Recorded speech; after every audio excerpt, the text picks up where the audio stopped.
طيب يا شباب، قبل ما نبدأ بس كده في سؤال جالنا في الفيديو اللي فات.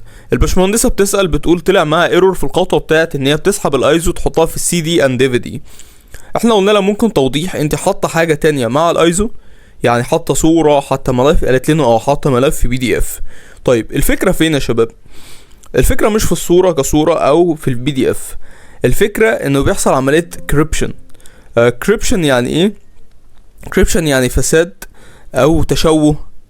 لما بنيجي نسحب الايزوهاية للسي دي اند دي في دي، هي دلوقتي حاطه الملف بتاع البي دي اف مع نفس الايزو، علاوه عن الايزو كبير وان الايزو مهم وان ما ينفعش ملف مهم زي ده بالحجم ده احط معاه حاجه تانية ولازم يبقى فولدر لوحده.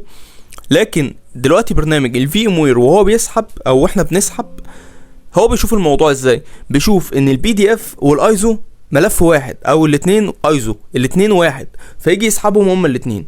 ده اللي بيحصل في الباك جراوند. فلما بيحصل الموضوع دوت، ايه اللي بيحصل؟ ايرور. طبيعي بيطلع ايرور. ليه؟ هو شايف الاتنين ايزو. انت فاهم الفكره؟ هما الاتنين بيتحركوا مع بعض في عمليه السحب، فبيحصل ايه؟ بيحصل كريبشن يعني فساد للملف بالكامل. فبالتالي هو بيعرفش يسحب، ولو هيسحب فهيجي يسحب ازاي الايزو؟ يسحب مع البي دي اف، هو الاتنين شايفهم ايزو. انت فاهم الفكره دي؟ فهنا بيحصل ايرور في الباك جراوند ما خلف الكواليس، وده اللي انت مش شايفه، فيقعد يطلع معاك ايرور وانت مش عارف انا بيطلع معايا ايرور ليه. فاحنا قلنا للباشمهندسه خلي البي دي اف في ملف لوحده او مع اي حاجه تانية، والايزو لازم على اي حال يفضل لوحده. ملف مهم، ملف كبير، لازم يفضل لوحده، وعشان ما يحصلش اي مشاكل. هي عملت كده وخلت الايزو في فولدر لوحده، ولما سحبت التاني الايرور كانت حل زي ما هي كاتبه كده في الكومنت. طيب سؤال تاني واخير من الباشمهندس بيقول لنا انت في الفيديو اللي فات قلت لنا اختارها ديسكتوب اكسبيرينس مش ستاندر، لان الستاندر بيطلعها لنا سي ال اي وانا عايزها جي يو اي. تمام يا باشمهندس. هو بيسالنا بيقول لنا بقى ايه الفرق بين السي ال اي والجي يو اي؟ بص بقى، بكل بساطه السي ال اي ده لو اخترته مش هتقدر تشوف اللي انت بتشوفه لما بتفتح جهاز الكمبيوتر بتاعك. يعني ايه؟ يعني مش هتقدر تشوف الماوس، مش هتقدر تشوف البرامج، مش هتقدر تشوف الخلفية. لما تخش مش هتقدر تشوف موقع زي جوجل كروم مثلا او تفتح يوتيوب، مش هيظهر لك الرسومات اللي انت بتشوفها دي. ده الانترفيس كده بتاع السي ال اي. فاهمنا؟ فاهم الفكرة؟ اما الجي او اي بقى العكس. يعني السي ال اي لو هنختصره هنقول ان هو شاشة سودا كده بتطلع لك، وكل اللي انت تقدر تعمله فيها ان انت تكتب سطر اوامر على سبيل المثال. اما الجي يو اي فهي الشاشه اللي انت لما بتفتح شاشه الكمبيوتر بتاعتك او بتفتح السيرفر ويندوز سيرفر مثلا زي ما عملنا المره اللي فاتت، بتشوف قدامك رسوم، تقدر تتحرك بالماوس، تقدر تروح، تقدر تيجي، تقدر تعمل شات داون، تقدر تعمل كل حاجه في الجهاز بتاعك وانت شايفها بعينك. اما السي ال اي شاشه سوداء تقدر تكتب فيها سطر اوامر بس. وانا عارف ان المصطلحات انجليزي، وفي بدايتك في المجال الموضوع ممكن انت تلاقيه صعب شويه، بس صدقني الموضوع مش هينفع نعربه لان ما فيهوش ترجمه قوي. يعني مثلا لو انا جيت قلت لك ترجم لي كلمه الهارد ديسك، هتلاقي القرص الصلب في المعجم يعني. فتخيل احنا في نص المحاضره وبكلمك واقول لك مثلا مره واحده القرص الصلب، انت شت داون، انت فصلت مني خالص. فخليك معانا ستيب باي ستيب، وصدقني المصطلحات الانجليزي هتلاقيها سهلت قوي بعد كده، بقت سهله اكتر، وهتلاقي الموضوع بسيط ان شاء الله. طيب يا شباب، دلوقتي بقى يلا نعمل شغلنا بتاع النهارده. انستول ويندوز 10. هندوس على ايه؟ create a new virtual machine. create a new virtual machine. بعد كده هندوس على custom next. وبعد كده workstation 17. ليه؟ المره اللي فاتت اخترنا workstation 16، المره دي ليه بنختار 17؟ 17 احسن شويه في الاداء في فتح الفي ام وير، فهندوس next. بعد كده I will install operating system later. اوكي next. قلنا ليه مش هنحط الايزو دلوقتي؟ عشان ما نقابلش اي مشاكل. وبعد كده هنخليه ويندوز 10 مايكروسوفت زي ما احنا next. وبعد كده سميها لي نيم، انا هسميها زي ما انا عايز، هسميها وين 10.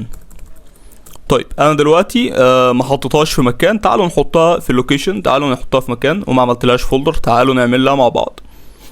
الموضوع مش صعب خالص. هندوس على ديس بي سي، هندوس على بارتيشن الدبليو اللي عملناه في الفيديو اللي قبل اللي فات، كليك يمين، وبعد كده هندوس على نيو، وبعد كده فولدر، وبعد كده هنسميه ايه؟ هنسميه بنفس اسم الفيرشوال الجديد بتاعتنا وين 10. ندوس اوكي. قال لي انت عندك واحدة قبل كده اسمها وين 10، مش مشكلة، في نفس البارتيشن وين 10 2. اوكي وين 10 2 حطها هنا يلا. بعد كده نيكست. بعد كده بايس ولا يوفي، شرحنا الفرق بين بايس ويوفي، فهندوس ايه؟ هندوس يوفي. بعد كده الكور هيبقى البروسيسور هيبقى 2 و1، انا هسيبه زي ما هو. بعد كده 2. بعد كده نات نيكست. بعد كده ساس. بعد كده NVMe وشرحنا الفرق ما بينهم. نيكست. وبعد كده هندوس على create virtual hard disk او create virtual disk. ليه؟ عشان معيش physical hard disk في ايدي. نيكست. وبعد كده single file. نيكست. وبعد كده وين 10 عادي. نيكست. وبعد كده هيطلع لي summarize كده say summary على كل اللي انا عملته، ممكن اراجعه او ممكن لا، وبس وبراحتي. وبعد كده ادوس finish. وبعد كده يا هندسة هنخش نعمل عليها edit، نحط الايزو بتاعتنا عشان الماشين بتاعتنا تقوم اب. طيب يا باشمهندس دلوقتي هندوس على network adapter. بعد كده هندوس custom. بعد كده VMnet 8. ليه 8 مش 7؟ لان احنا على 17 برو، قلت لك 7 دي على 16 برو النسخة دي. بعد كده هنسحب بقى الايزوهية بتاعتنا. ركز يا باشمهندس زي ما قلت لك الفولدر يكون بس فيه سوري الايزو بس. هنسحب الايزوهاية الايزو بس، لا في معاها فولدر، لا في معاها PDF، لا في معاها صورة، ما فيهاش معاها اي حاجة. الفولدر بس هو الايزوهاية. بعد كده باور اون ونسيب الماشين بتاعتنا تقوم، نديها وقتها. بس ندوس كليك كده بالماوس جوه. ليه بنسحب الماوس من بره من بره من الجهاز بتاعنا الفيزيكال الاوبريتنج سيستم الفيزيكال لجوه، فعشان الماوس بس يظهر معاك. ده انستريشن بتاع اي ويندوز كلاينت عادي. اقول له اوكي. طيب انا هنا اختار ايه؟ اختار education. ليه الeducation اعلى من البرو؟ طب فرضا اخترتها هوم ويندوز 10 هوم. هنا بقى المشكلة مش هيجوين دومين، واحنا هنحتاج قدام شوية نعرف يعني ايه بيجوين دومين. ما تستعجلش، قدام شوية ان شاء الله هنشرحها مع بعضينا يعني ايه join دومين. هنا accept اللايسنس. اوكي انا accept. هنا custom yes، يعني customize، وهسيبه يعمل install طبيعي جدا، ياخد بقى وقته ويعيش مع نفسه. سيبه براحته خالص، هيعلمك الصبر اكتر من الصيد يعني، عيش معاه. بكل بساطة هيعمل calculation للinformation، سيبه خالص. وبعد كده هيعمل restoring للويندوز وسيبه، هيخلص ان شاء الله بسرعة. بعد كده هيكون خلص restoration، وبعد كده هيبقى عايز يرستارت من 1 ل 10. بسرعة جدا هيعملها، مش هياخد وقت يعني، سيبه يرستارت براحته. زي ما ظاهر كده get ready device، يعني هيكمل 100% بتاعته، هيكملها بسرعة ان شاء الله. هنا بيقول لي اختار let's start United States على طول. right keyboard language United States برضك US. هقول له هنا escape. انا لسه ما عنديش انترنت ومش هوصل انترنت دلوقتي. هنشتغل هنا، نشتغل لوكال في الشركة اللي احنا شغالين على اساسها دلوقتي في الكيس دي. I don't have internet. continue with limited setup عادي خالص. هنا بيقول لي account، عايزين نعمل account مثلا باسم مين؟ هنسمي باسم القناة نتوركيت. انت ممكن تسمي بقى whatever بقى، يعني انت وخيالك، احمد، محمد، علي، سارة، ابراهيم، اي حاجة براحتك خالص. هنا يقول لي حط لي الباسورد بتاع نتوركيت. هنا هنحط الباسورد زي ما احنا عارفينه، اسد من 1 إلى 9 $. الباسورد بتاعنا. confirm your password، هيعيد الباسورد. حاضر. هنا بيقول لك اختار 3 types عشان لو نسيت الباسورد اي حاجه بقى، النيك نيم بتاعك، اسم ابن عمك، لقبك، شهرتك، اسم العيله، يعني حاجات كده انت اختار براحتك بقى، حط الاسماء اللي انت عايزها. 3 اسئله هم لو محتاج تدخل سريع ونسيت الباسورد. اعملهم اي حاجه. نيكست، مره تاني، مره تالت، وخلاص كده. خلاص عملنا كرييشن للاكونت. هنقول له اكسبت كده، احنا تمام. بعد كده اقول له يس، وبعد كده يقول لي هاي، وهيبدا يشغل الاوبريتنج سيستم الجديد ويندوز كلاينت ويندوز 10. بعد كده finish installing وهيبدأ يفتح معانا زي ما حضراتكم كده شايفين.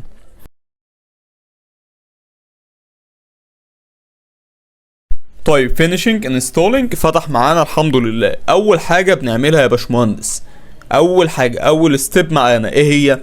الستيب 1. ستيب 1 معانا بننزل تولز الفي ام وير عشان الشكل ده زي ما قلنا في الفيديو اللي فات مش شكل شغل.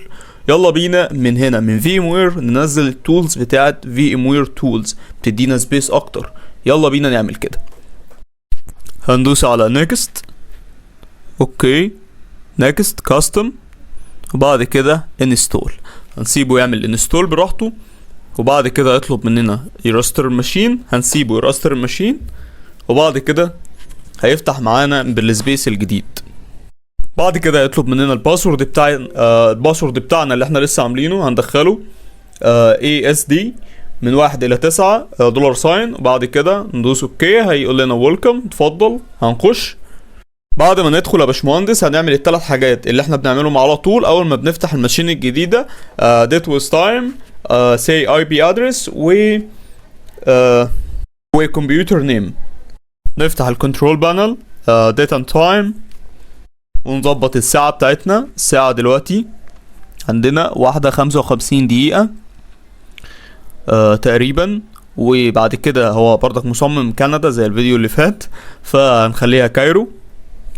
بعد كده هننزل تحت هندوس على نتورك سيتنج، وبعد كده هنخش. بعد كده ايثرنت، وبعد كده تشينج ادابتر اوبشنز ايثرنت 0، بعد كده بروبرتس، بعد كده اي بي فيرجن 4، وبعد كده هندي الاي بي بتاعنا هيبقى 192.168.1.2 عشان يبقى تاني جهاز معانا في الشبكة اللوكال بتاعتنا. اي بي ويندوز سيرفر كان 1.1، ده هيبقى 1.2. بعد كده اوكي، بعد كده كلوز.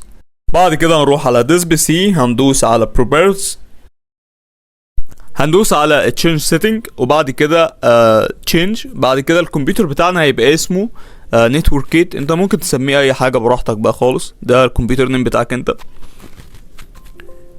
بعد كده يطلب ريستارت الماشين، وبعد الكمبيوتر ما بنديله النيم بيرستارت عادي الماشين بتاعته. هنخليه ريستارت الماشين، وبعد كده هنفتح الماشين بتاعتنا تاني. خلاص الماشين فتحت. تعال نتأكد من الاسم. بالمناسبة انا دخلت عدلت الاسم بعد كده وخليته نتورك اب. الكمبيوتر نيم بتاعي يعني خليته اسمه نتورك اب. وبس كده. دي شوية دي ديتيلز كده عن كل اللي احنا عملناه. الاي بي فعلا اتعدل وكل حاجة اتعدلت. اوكي كده احنا تمام. وبكده الفيديو يكون خلص. كل اللي وصلوا لحد هنا انتوا اجدع ناس، شكرا جدا لحسن المتابعه. قبل ما تخرج لا تنسى ذكر الله، الصلاه على النبي، ولا تنسى ان تدعمنا بكومنت، ولو عايز تسال عن اي حاجه اتس اوكي اسال وان شاء الله نجاوبك في الفيديو الجاي. واخر حاجه اشوفكم الفيديو الجاي. السلام عليكم ورحمه الله.